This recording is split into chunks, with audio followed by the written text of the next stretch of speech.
Things I Wish I'd Known Before We Got Married by Gary Chapman. Key insights. Marriage is not always easy. Many people go into it thinking they know their partner through and through. Then they come to find out that the phrase, "I do," can change a relationship in drastic and unexpected ways. Falling in love is an experience full of passion and excitement. But marriage is not always like that. The heightened feelings start to deplete, and many people are left feeling alone and isolated. So how do you recover from that? People do not get married planning to divorce. Divorce is the result of a lack of preparation for marriage and the failure to learn the skills of working together as teammates in an intimate relationship. Gary Chapman. Gary Chapman has been a marriage counselor for decades, and in his book, Things I Wish I'd Known Before We Got Married, he shares his insights on how to work as a team, practice observation of your partner, and overcome common romantic conflicts. Key points. After the 2-year mark. When you fall in love with someone, the emotions are heightened. Even during the first stage of marriage, your mental, physical, and emotional self are all full of happy thoughts and disillusioned ideas about the person you're with. But when these emotions begin to fade, suddenly, all of your partner's flaws come to the forefront. This can make the transition into the second stage, or the non-euphoric stage, of marriage difficult for couples to handle. When you're in the honeymoon stage, your physical body reacts by releasing chemicals such as testosterone and estrogen, which are categorized as sex hormones. Your brain also releases oxytocin and dopamine, which activate the reward center of the brain. These chemicals are associated with pleasure. All of these hormone surges make a person feel happy, giddy, and eager.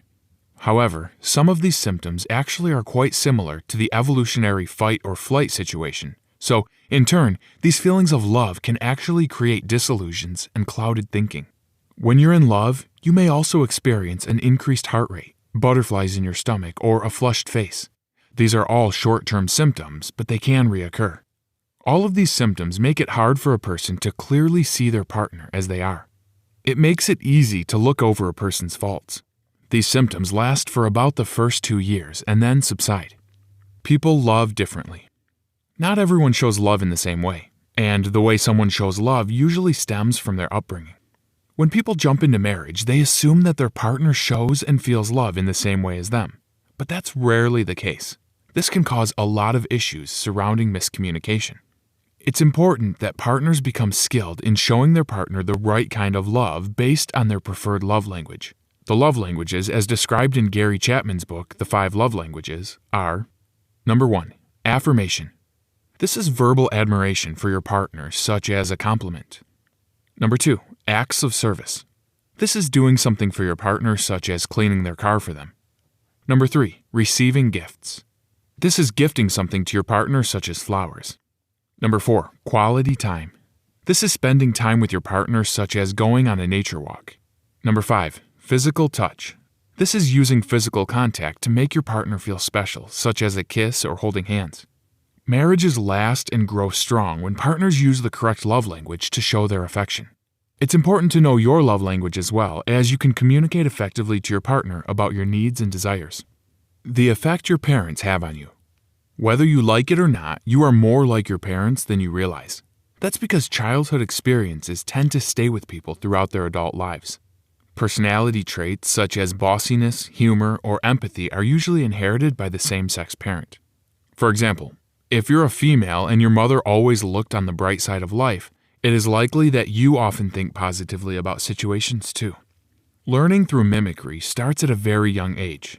Babies often mimic their parents' facial expressions, and when babies grow to toddlers, they may play pretend by vacuuming, cooking, or mowing the lawn to essentially copy mom and dad.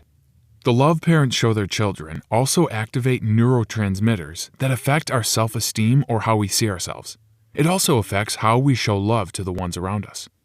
In 2018, a survey was conducted that revealed that people saw themselves becoming more like their parents around the age of 33 and 34. A huge trigger was the way they looked in comparison to their same-sex parent. But personality was also a major factor. A good way for partners to see what their significant other will be like as they grow older is to observe their partner's parents. Arguments are not productive. Disagreements in marriages are not uncommon. This can cause panic to newlywed couples. Disagreements are healthy and they must not be ignored or avoided. To make disagreements easier to solve, you must practice empathy in the face of conflict. In the book Nonviolent Communication, psychologist Marshall Rosenberg suggests that working at issues with a non-judgmental frame of mind is more productive than arguing. Focus on your own needs and desires during a disagreement rather than judging the other person. This is often hard in the heat of the moment, but detachment is necessary in order to solve any marital conflict. You must also be sure not to frame your wants and needs as demands, but rather statements. Demands hold negative connotations with them, while statements are neutral. To resolve a conflict, there are 3 options. 1. Compromise. 2. Settle on one idea. 3. Put off the decision. Each person needs to take ownership. In marriages, there are usually roles that each partner becomes responsible for. For example, one person may do financial planning, while another may be in charge of taking the kids to soccer. However, not all couples agree with what role should go to who. This can cause petty arguments. In 2015, a poll was conducted that concluded that the majority of American couples thought that sharing the household chores was vital to their marriage, especially in regards to whether or not they would have children with their partner. Women often tend to take on more of the household responsibilities than men. Working females in America go from being an employee in their career to essentially going to a second shift at home. Women's paid work is often devalued in society and in their marriage, which is why they pick up the domestic duties as well. This is just another example of gender inequality in our society. Couples should discuss roles before entering marriage so that everything is fair. People apologize in different ways. Just like with love, people apologize in different ways too. Also, like love, there are 5 languages that people use to apologize. Number 1, expressing regret. This is when you are straightforward and express your apology in a regretful and descriptive way. For example, I'm sorry I'm late. I didn't accurately plan the amount of time it would take to get all the kids ready before leaving the house. Number 2, accepting responsibility. This is when you go even further from expressing regret by adding that the responsibility is yours. This is holding yourself accountable and expressing your regrets to your partner. Number 3, make restitution. This is a way of trying to make up for what you did. For example, if you missed an important event, you could offer to host another event to get the same social group together. Number 4, the promise of future change.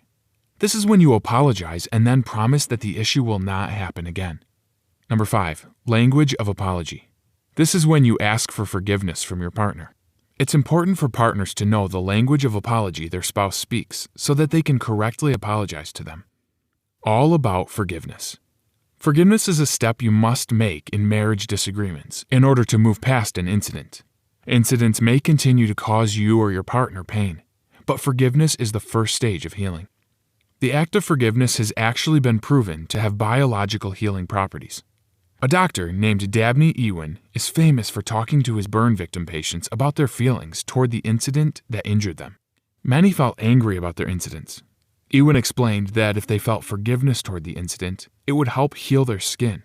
As a result, the people that forgave healed faster and better than the patients who remained angry. Forgiveness also has an effect on mental health. A developmental psychologist named Robert Enright worked solely with elderly women who had been molested or abused. He discovered through his work that women who were able to forgive had bigger improvements in their mental health. Dr. Frederick Luskin, a founder of Stanford University's Stanford Forgiveness Project, believes that forgiveness helps with healing because of the chemicals released during the body's stress response. When you are angry, the chemicals cortisol and norepinephrine surge. All of these studies and observations prove that forgiveness is not only important to a relationship, but also to the well-being of the individual. Arguments about finances. Before getting married, it's important to have multiple discussions about your finances. These conversations should cover debt, spending habits, and saving goals.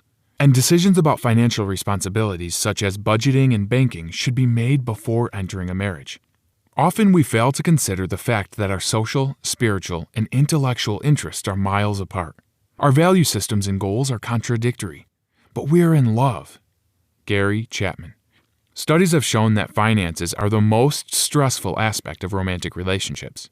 This is because many couples have different spending habits, and about a quarter of the people in the U.S. have financial struggles.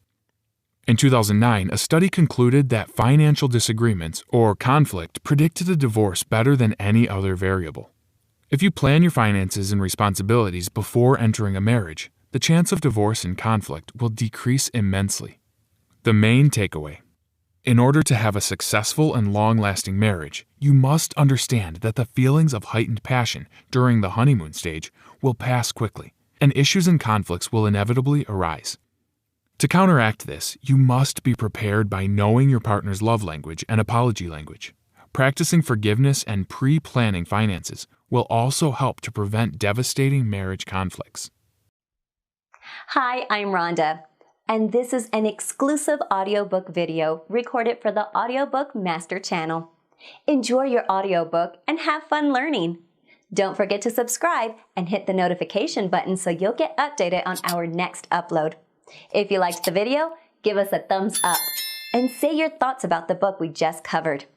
Do you want to listen to a summary or review of a book that we haven't covered in the past? Say it in the comments below or send us a message. Don't forget to check our other uploads. Enjoy listening!